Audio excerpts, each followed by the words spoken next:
Friends, this is इतमरा Pandey and welcome to my channel the quick learner. Friends, हमने reasoning के 2 topic complete कर लिए। वो था आपका कोडिंग एंड डिकोडिंग एंड दूसरा टॉपिक था आपका फिगर काउंटिंग। और आपके जो भी सॉल्यूशन आपने मुझे टेलीग्राम पे भेजे थे, all the solutions were correct. Now today I will start a new topic and that is blood relation, रक्त संबंध। तो अगर हम ब्लड रिलेशन की बात करें तो देखो, ब्लड रिलेशन को हिंदी में हम कहते हैं रक्त संबंध। रक्त संबंध का मतलब होता है कि हमारे पूर्वजों के द्वारा की गई उत्पत्ति का हमसे जो संबंध है वही कहलाता है आपका रक्त संबंध।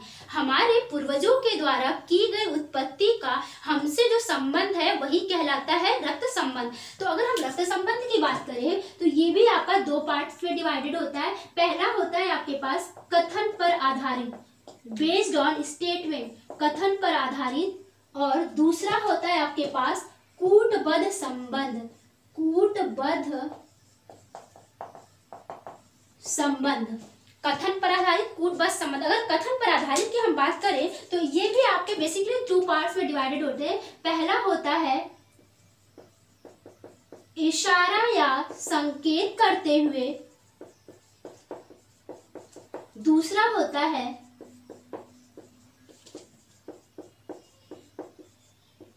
परिचय कराते हुए। इसी तरह से कूटबद्ध संबंध की बात करें तो यहाँ पर होता है a प्लस बी, ए बी का पिता है, a माइनस बी, ए बी की माता है, a गुणा बी, ए बी की बहन है, a भागा बी, ए बी का भाई है। तो आपने देखा यहाँ पर कि आपके अभी मैंने बोला कूटबद्ध संबंध। कूट का मतलब होता है किसी सिंबल, बद्ध मतलब बांधना, संबंध मतलब रिश्तों को। तो जब किसी संबंधों को हम किसी कूट के माध्यम से बांधते हैं उसे हम कहते हैं कूटबद्ध संबंध। तो आप देख रहे हो कि ए यहाँ पर एक बार पिता बन रहा है, ए ही एक बार माता बन रहा है, ए ही एक बार बहन बन रहा है और ए ही एक बार भाई बन रहा है। तो क्या यह पॉसिबल है कि एक इंसान एक बार में पिता, माता, भाई और बहन सब बन सकता है? नहीं बन सकता। आप बोल सकते हो कि हाँ, एक इंसान एक बार में पिता और भाई तो बन सकता है, इसी तरह से माता और बहन तो बन सकती है, लेकिन जो इंसान पिता है वो क्या कभी माता या बहन बन सकता? कदापि भी नहीं बन सकता, क्योंकि वहां पे जेंडर चेंज हो जा रहा है। तो आपने देखा कि यहाँ पे पिता के संबंध को बांधा गया है प्लस के नोटेशन से, माता के संबंध को माइनस के नोटेशन से, बहन के संबंध को गुणा के नोटेशन से और भाई के संबंध को डिवाइड के नोटेशन से। तो यहाँ पे संबंधों को इन कूटों के माध्यम से बांधा गया है, इसीलिए इसको हम कूटबद्ध संबंध कहते हैं। ये बात आपको समझ आई। और एक चीज और बता देते हैं कि बच्चे जो है ब्लड रिलेशन में सबसे टफ टॉपिक इसी को मानते हैं, लेकिन जो ट्रिक मैं आपको बता दूंगी, आप with in a second, 10 second के अंदर कोई भी आंसर बहुत आसानी से बता दोगे, वो भी सिर्फ ऑप्शन से। ये बात समझ आया। अब ये चीज और देखो, आप यहाँ पर इशारा या संकेत करते हुए का मतलब होता है इंडिकेटिंग टुवर्ड्स समवन। इसी तरह से परिचय कराते का मतलब होता है इंट्रोड्यूसिंग समवन। ये ठीक है।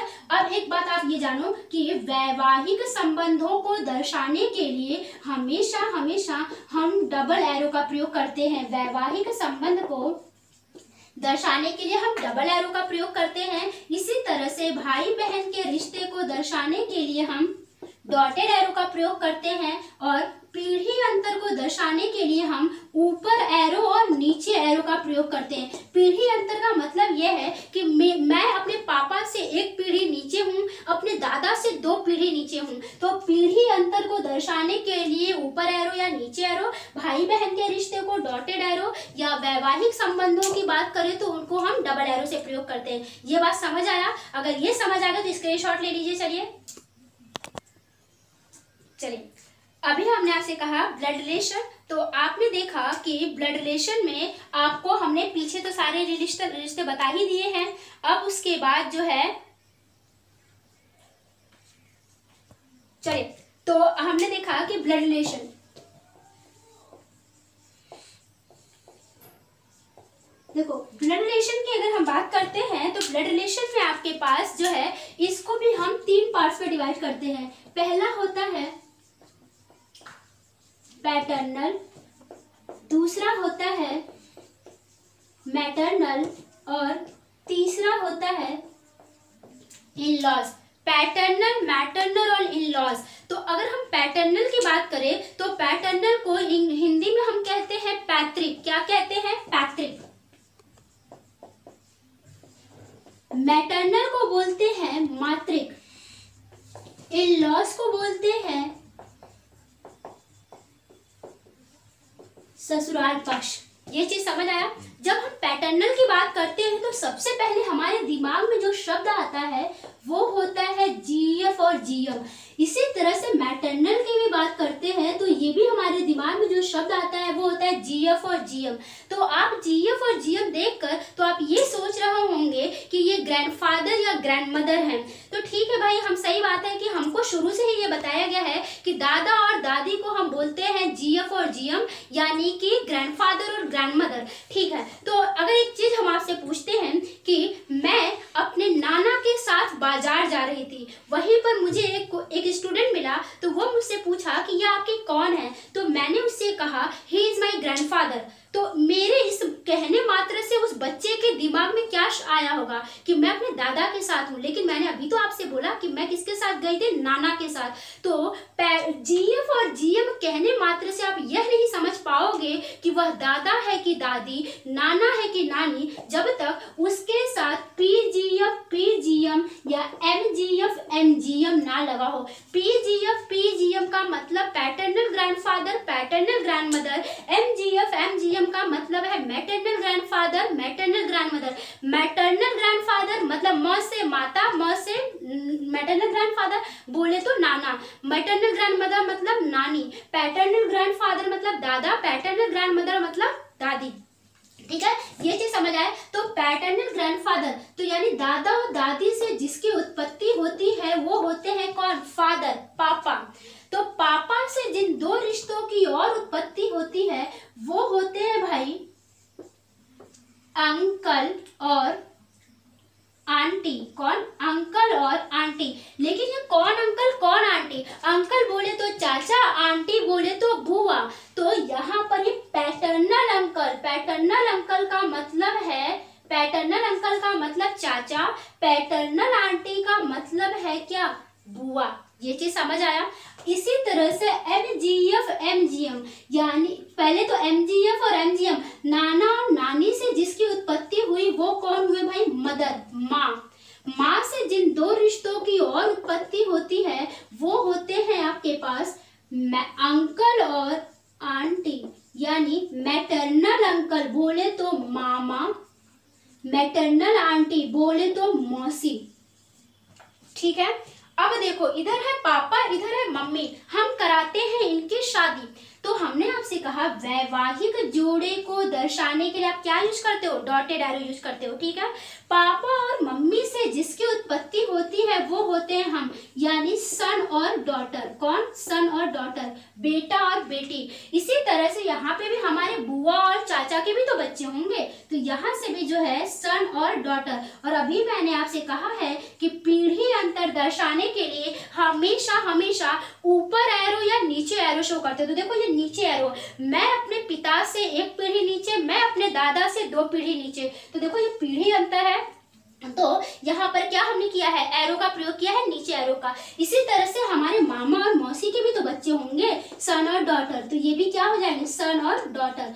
अब देखो हमसे हमारे चाचा और बुआ के बच्चों का जो संबंध है वो कहलाता है भाई और बहन का, यानी चाचा का, जो चाचा के बच्चों का संबंध चचेरा भाई चचेरी बहन, बुआ के बच्चों का संबंध फुफेरा भाई फुफेरी बहन, मामा के बच्चों का संबंध ममेरा भाई ममेरी बहन, या फिर मौसी के बच्चों का जो संबंध है मौसेरा भाई मौसेरी बहन। तो हिंदी में तो हम इनको 4-5 नामों से जान जाते हैं, लेकिन अगर हम बात करते हैं इंग्लिश की, तो in English we know all the relation by only one name and that is cousin. हम इंग्लिश में इन सारे रिश्तों को सिर्फ एक नाम से जानते हैं और वो होता है कजन। कजन भाई बहन के रिश्ते को दर्शाने के लिए मैंने अभी आपसे कहा डॉटेड एरो का प्रयोग करेंगे। इसी तरह से यहाँ पे भी हमारे मामा और मौसी के बच्चे भी हमारे क्या होंगे? भाई और बहन ही होंगे, तो उसको भी हमने क्या यूज किया है? डॉटेड एरो का प्रयोग किया है। ये समझ आया? एंड एक बात हमेशा याद रखना, we will never use brother and sister with a word cousin. Cousin शब्द के साथ कभी भी हम भाई और बहन नहीं लिखते। आप लोग कहते हो ना ये मेरा कजन ब्रदर है, ये मेरा कजन सिस्टर, गलत बोलते हो आप। According to rule of English we will never use word brother and sister with a word cousin, ये सुपरफ्लूअस हो जाता है, तो आज से याद रखना आप, ठीक है। अब हमारे मामा और मौसी के बच्चे का भी संबंध हमारे बुआ चाचा के बच्चों से देखा जाए तो इनडायरेक्टली तौर से क्या हो जाता है, भाई और बहन यानी कजन का ही रिश्ता ये भी बना लेते हैं। क्या बन जाते हैं, कजन का, ठीक है। अब ये एक चीज आपको देखते हैं, जैसे अभी मैं बोल दूं कि मेरे साथ मेरे चाचा का बच्चा मेरे ननिहाल गया, वहां उसकी मुलाकात मेरे मामा और मौसी के बच्चों से हुई, तो चूंकि मेरे मामा और मौसी के बच्चे जो हैं मेरे भाई बहन लगे, तो इस नाते वो मेरे चाचा का जो बच्चा है वो भी उनका क्या लगा, भाई या बहन ही लगा। तो अब एक यहाँ से एक चीज और क्लियर होता है कि जब एक बच्चा इस पृथ्वी पर जन्म लेता है, वो आंखें खोलता है, तो उसे अनेक रिश्ते विरासत में मिल जाते हैं। वो जो है अपने आंख खोलने मात्र से वो किसी का बेटा बनता है, किसी का पोता बनता है, किसी का नाती, किसी का भतीजा, किसी का भांजा, किसी का भाई, किसी का बहन। तो इसका मतलब है कि ये सारे रिश्ते उस बच्चे को कहाँ से मिले, विरासत में, अपने पूर्वजों से मिले। वो अपने जन्म में या अपने जब माँ के गर्भ में रहता है तो वो रिश्ते का निर्माण नहीं करता है, उसको ये रिश्ते कहाँ से मिले होते हैं, विरासत में मिले होते हैं, ठीक है। तो आपने ये देखा, ठीक है। अब यहाँ पर हम करते हैं, चलो अब इस इन लॉज की बात करते हैं। तो यहाँ पर होता है हमारे पास grandfather in laws, grandmother in laws. Grandfather in laws का मतलब सास ससुर नहीं, दादा ससुर दादी सास, मतलब ये ग्रैंड शब्द लगा है, मतलब क्या है, दादा दादी। तो बोले तो फादर इन लॉ दादा ससुर, दादा दादी सास।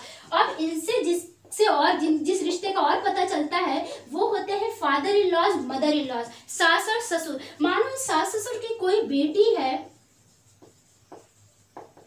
जिसका नाम हमने ले लिया रिया, क्या लिया, रिया। इसी तरह से यहाँ पे जो बेटा है उसका नाम हमने ले लिया क्या, रवि। जो पापा मम्मी से जो बेटा है उसका नाम हमने लिया रवि। अब देखो हम करवाते हैं रवि की रिया से शादी, रवि की रिया से शादी। और अभी मैंने बोला कि वैवाहिक संबंध को दर्शाने के लिए आप डबल एरो का प्रयोग करोगे, तो ये देखो हो गया डबल एरो का प्रयोग। अब आप देखो यहाँ पर ये जो रिया है ये इस घर की क्या हुई, डॉटर, क्या हुई, डॉटर। तो अब उसके लिए जब इन दोनों की शादी हुई तो इसका जो ससुराल है ये बन गया, इस रवि का ससुराल वो बन गया, तो ये इन दोनों का आपस में इन-लॉज का घर हो गया। तो देखो ये लड़की जो है वो डॉटर है अपने घर की, रिया डॉटर है अपने घर की, जब वो इन-लॉज के घर आती है तो ये यहाँ बन जाती है डॉटर इन-लॉज। क्या बन जाती है भाई, डॉटर इन-लॉज, जिसे हिंदी में आप कहते हो बहू। क्या कहते हो, बहू। समझ आया। इसी तरह से रवि जो सन है अपने घर का, जो बेटा है अपने घर का, और जब उसकी शादी रिया से होती है तो वो उस घर का बन जाता है क्या, सन इन लॉज, जिसे हिंदी में हम कहते हैं क्या, दामाद। क्या कहते हैं, दामाद। तो देखो मैं हूँ डॉटर अपने घर की, मेरी शादी जिस घर में होगी वो मेरा इन लॉज का घर होगा, तो मैं वहाँ की बोली जाऊंगी डॉटर इन लॉज। इसी तरह से जिस लड़के से मेरी शादी होगी वो अपने घर का बेटा है और वो सन है अपने घर का, इन लॉज बनेगा मेरे घर का, तो वो बन जाएगा सन इन लॉज। तो बेटा दामाद को बोलते हैं सन इन लॉज, बहू को बोलते हैं डॉटर इन लॉज। इंग्लिश के वर्ड ये आपको बहुत ध्यान रखना है क्योंकि इसी से क्वेश्चन आते हैं, ठीक है। अब देखो रिया के यहाँ पर हुए भाई और बहन, ब्रदर और सिस्टर। इसी तरह से रवि के भी यहाँ हुए भाई और बहन, ब्रदर और सिस्टर। अब बात ये आती है कि जो रिया है उसके भाई और बहन रवि के तो जो है वो भाई, मतलब रवि के रिश्ते में क्या लगेंगे, साला और साली। इसी तरह से रवि के भाई और बहन रिया के रिश्ते में क्या लगते हैं भाई, ननद और देवर, या ज्येष्ठ या भसुर। तो हम तो ये सारे रिश्तों को हम हिंदी में बहुत भली भांति जानते हैं, लेकिन जब बात हम करते हैं इंग्लिश में तो ये जो है ननद देवर, जेठ जेठानी, भसुर या साला साली, साढ़ू सरहज, इन सब को हिंदी इंग्लिश में हम एक ही नाम से जानते हैं, वो होता है ब्रदर इन लॉज और सिस्टर इन लॉज। देखो डॉटर रिया का ब्रदर अपने घर का, तो उस रिया का ब्रदर है, इसके इन लॉज घर में ये बन जाएगा क्या, इसके पति का क्या बन जाता है, ब्रदर इन लॉज। क्या बन जाता है भाई? Brother in laws. इसी तरह से रवि का जो भाई है, चूंकि रिया जो है इस घर में आती है तो कायदे तो रवि का भाई तो रिया का भी भाई लगना चाहिए ना,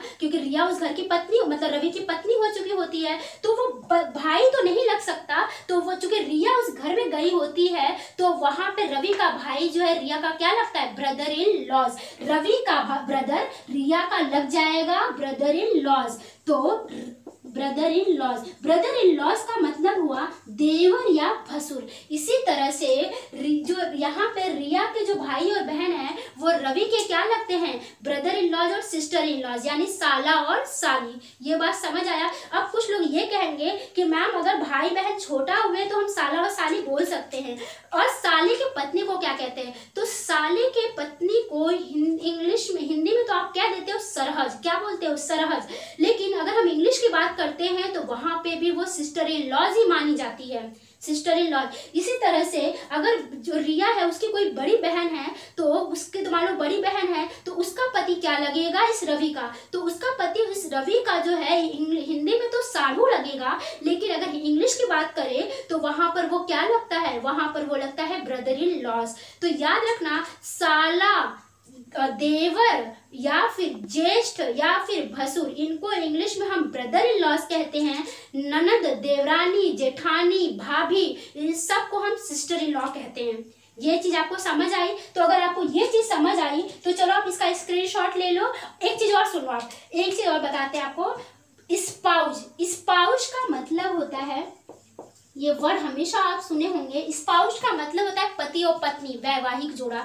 ये भी कभी कभी आ जाता है कि यह उसका स्पाउस है, तो बच्चे कंफ्यूज होते हैं कि स्पाउस का मतलब क्या होता है। तो स्पाउस का मतलब होता है वैवाहिक जोड़ा है, पति और पत्नी। ये चीज आपको समझ आया? अगर ये समझ आया तो चलो आप इसका स्क्रीनशॉट ले लो।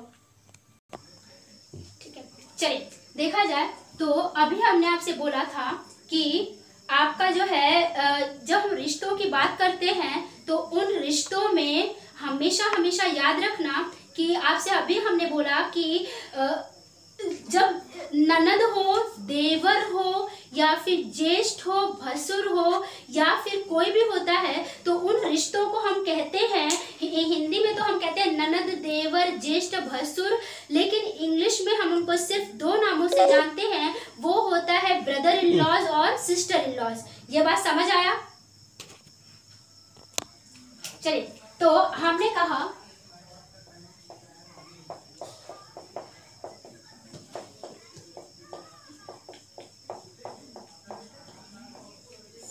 सरहज,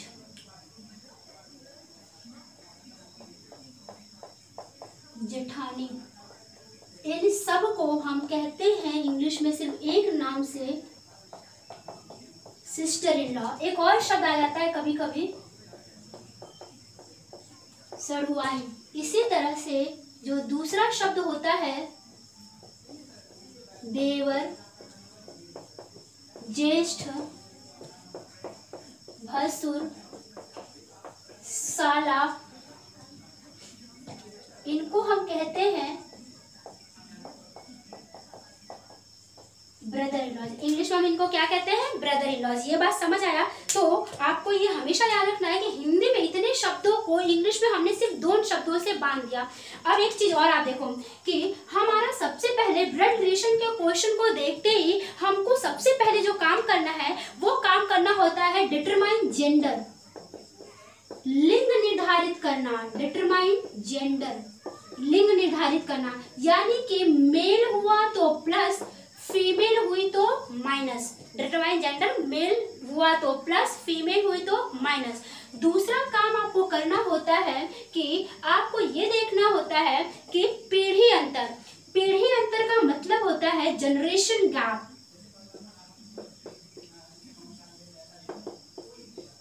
जनरेशन गैप, जनरेशन गैप की बात करें तो आपके एग्जाम में जनरेशन गैप या तो 0 का होगा या 1 का होगा या 2 का होगा। ये आपका जनरेशन गैप हुआ, ठीक है। जनरेशन गैप में हमेशा याद रखना, जैसे हो यहाँ पे ग्रैंडफादर, फादर, सन, और यहाँ पे फादर का मान लो कोई भाई है तो आप देख रहे हो कि ग्रैंडफादर से फादर का पीढ़ी अंतर कितना हुआ भाई? 1 हुआ। फादर से सन का पीढ़ी अंतर कितना हुआ भाई? 1 हुआ। लेकिन आप देख रहे हो पापा से उनके भाई का पीढ़ी अंतर कितना हुआ, 0 हुआ, और दादा से पोते का पीढ़ी अंतर कितना हुआ, 2 हुआ। तो जनरेशन गैप, पीढ़ी अंतर या तो 0 का होगा, या तो 1 का होगा, या तो 2 का होगा। तीसरा काम करते हैं आप, एस्टेब्लिश रिलेशनशिप, रिश्ते निर्धारित करना या रिश्ते बनाना, एस्टेब्लिश रिलेशनशिप, यानी कि अगर वैवाहिक जोड़ा हुआ तो आप डबल एरो का प्रयोग करोगे, दिस इज फॉर कपल, या फिर वैवाहिक जोड़ा आप हिंदी में कहते हो, इसको हमने पहले ही बता दिया था। दूसरा हमने आपसे बताया था, डॉटेड एरो का मतलब है ब्रदर और सिस्टर, भाई और बहन के लिए हम डॉटेड एरो का प्रयोग करते हैं। तीसरा आपके पास है पीढ़ी अंतर, ऊपर एरो नीचे एरो, यानी कि जनरेशन गैप, पीढ़ी अंतर। अगर ये बात समझ आ गई हो आपको तो इसका स्क्रीनशॉट लो, फिर हम आपको 1-2 क्वेश्चन और बताते हैं। चलिए, तो अब हम आपको पहले 1-2 क्वेश्चन, पहला टॉपिक हम लेते हैं ब्लड रिलेशन में फैमिली ट्री, जिसे आप कहते हो परिवार वृक्ष। तो इसमें एक एग्जांपल के तौर पे लेते हैं, यहाँ पे आपसे बोलेगा सी ए के पिताजी का भतीजा है। सी जो है, सी नाम का कोई व्यक्ति है, वो ए के पिताजी का भतीजा। तो ए के पिताजी, ए के जो पिताजी होंगे वो ए से ऊपर के नीचे, चूंकि ए के पिताजी तो ए से हमेशा क्या रहेंगे, एक पीढ़ी ऊपर। तो सी जो है वो ए के, ये जो सी है वो ए के पिताजी का क्या है, भतीजा। भतीजा तो मतलब मेल, आदमी तो मतलब क्या पे लग गया, प्लस, ठीक है। तो सी ए के पिताजी का भतीजा है। डी ए का भाई या बहन है। कौन, डी। डी नाम का कोई व्यक्ति है जो ए का भाई या बहन है। तो हमने बोला कि भाई बहन के रिश्तों को दर्शाने के लिए आप डॉटेड एरो का प्रयोग करते हो, तो भाई या बहन प्लस या माइनस है। अब आप ये देखो, सी ए के पिताजी का भतीजा है, तो ए का ये भी तो भाई हुआ, ए का ये क्या हुआ, भाई हुआ। लेकिन ए का लिंग अभी भी आपको पता नहीं है, आपको ए का जेंडर नहीं पता है। डी का पता है कि या बोला है कि डी ए का भाई या बहन है, तो भाई है या बहन नहीं मालूम है। और सी जो है ए के पिताजी का भतीजा, तो यानी ए का ये भाई है। अब आपसे एक चीज और बताओ कि सी ए के पिताजी का भतीजा, डी ए का भाई या बहन है, लेकिन सी का भाई नहीं है। डी के बारे में बोलता है कि डी जो है ए का भाई या बहन है, लेकिन सी का भाई नहीं है। तो सी का भाई नहीं, तो इसका मतलब जो डी है वो क्या हुई, बहन ही हुई, क्योंकि जो संबंध इसका सी से होगा वही संबंध इसका ए से भी होगा। तो ये क्या हुई, बहन ही हुई, ठीक है। तो आपसे पूछता है, बताएं कि डी का सी से क्या संबंध होगा। डी का सी से क्या संबंध है। तो आप एक बात बताओ, हमेशा इस बात को याद रखना कि प्रश्न में जिसका नाम पहले लिया जाएगा, प्रश्न में जिसका नाम पहले लिया जाएगा वो बाद वाली का क्या लगेगा या लगेगी, वही आपका आंसर होगा। तो आपसे पूछा डी का सी से क्या संबंध, तो डी के ऊपर क्या लिंग लिखा है, माइनस, मतलब बहन। तो डी का सी से संबंध अगर आपसे पूछा है तो वो क्या हो गई, बहन। ये चीज समझ आया। अगर यहाँ पे पूछ देता कि ए का डी से क्या संबंध है, तो ए का लिंग, आपको ए का जेंडर नहीं मालूम है, तो आप क्या कह पाओगे कि ए का लिंग हम निर्धारित नहीं कर सकते, ए या तो भाई है या तो बहन है। अब दूसरा क्वेश्चन इसी तरह से हम लेते हैं कि वो बोलता है कि बी की माँ ए की माँ की पुत्री है। किसकी माँ, बी की। तो देखो यहाँ पर कोई व्यक्ति है बी, जो बी की माँ है, बी की माँ वो ए की माँ की पुत्री है, ए की माँ की पुत्री है। देखो बी की माँ ए की माँ की पुत्री है। तो आपसे पूछा है कि ए का बी से क्या संबंध है, तो आप बताओ बी की माँ जो है वो ए की माँ की पुत्री है, तो इसका मतलब है कि ये दोनों आपस में भाई और बहन हुए कि नहीं हुए। तो भाई और बहन में, तो इस नाते देखा जाए तो ये जो बी है इसका तो जेंडर आपको पता नहीं है, तो ये या तो प्लस होगा या तो माइनस होगा।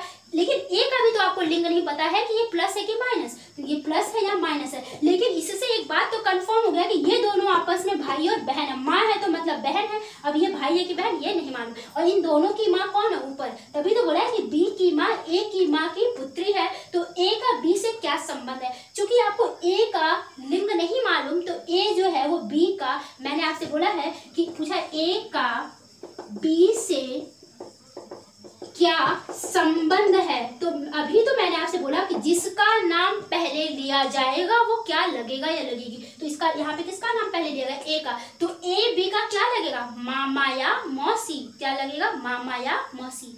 ये 2 क्वेश्चन आपको समझ आया। अगर 2 क्वेश्चन समझ आया तो चलिए 1-2 क्वेश्चन हम आपको एज एन होमवर्क दे देते हैं। चलिए देखिए, अब आपके पास क्वेश्चन है, डी के का भाई है, एम के की बहन है, आर डी के पिता है, एस एम की माता है, तो के का आर से क्या रिश्ता है। तो सबसे पहले इस क्वेश्चन को हम सॉल्व करते हैं। देखो बोला है डी के का भाई है, कौन भाई है, डी। तो डी जो है वो के का भाई है, तो डी पे हम प्लस लगा दिए, डी के का भाई है। एम के की बहन है, एम नाम की कोई है जो के की क्या है, बहन है। तो देखो एम जो है के की बहन है, ये हो गया। फिर बोलता है आर डी के पिता है, अगर पिता है तो एक पीढ़ी ऊपर होंगे, ऊपर आर डी के पिता है। एस एम की माता है, एस एम की माता है, तो इसका मतलब है कि ये दोनों आपस में क्या हो गए, पति और पत्नी। क्या हो गए, पति और पत्नी। तो आप देखें कि डी के एम ये सब आपस में भाई बहन हो गए। डी जो है प्लस यानी लड़का, एम जो है माइनस यानी लड़की। लेकिन के का क्या आपको लिंक मालूम है, यहाँ पे नहीं मालूम है। के या तो प्लस है या तो माइनस है, यानी या तो लड़की है या तो लड़का। और आपसे प्रश्न पूछा है कि के का आर से क्या रिश्ता है, तो इसका मतलब है कि के का आर से पूछ रहा है। आर का के से बोलता तो आर तो पिता है के का, लेकिन हमने आपसे अभी बोला कि जिसका नाम प्रश्न में पहले लिया जाएगा वो क्या लगेगा या लगेगी। तो के का आर, के का नाम पहले लिया गया है और उसका आर से संबंध पूछा है, तो आंसर हो जाएगा पुत्र या पुत्री। तीसरा समझ आया। कुछ लोग बोल देंगे पुत्र, कुछ लोग बोल देंगे पुत्री। देखो ऑप्शन में सब है, लेकिन आपको इसको बहुत क्लियर कंसाइंस होके करना पड़ेगा, क्योंकि ऑप्शन आपके सारे ही हैं। तो लोग जल्दबाजी में क्वेश्चन कर देंगे अरे ये पुत्र है या फिर पुत्री है, लेकिन ऑप्शन ये भी देखो ना, पुत्र या पुत्री, क्योंकि के का लिंग आपको मालूम नहीं है। ये चीज समझ आया। अब दूसरा क्वेश्चन आपके पास है, इसको आप एज एन होमवर्क के तौर पे करना, और इसके जो सॉल्यूशन है वो आप हमें कमेंट बॉक्स में या फिर टेलीग्राम ग्रुप पे सेंड करना, ठीक है। इस वीडियो को आप देखना, और अगर आपको पसंद आता है तो you just share with your friends also. Please subscribe my channel and touch the bell icon also. Thank you so much to everyone.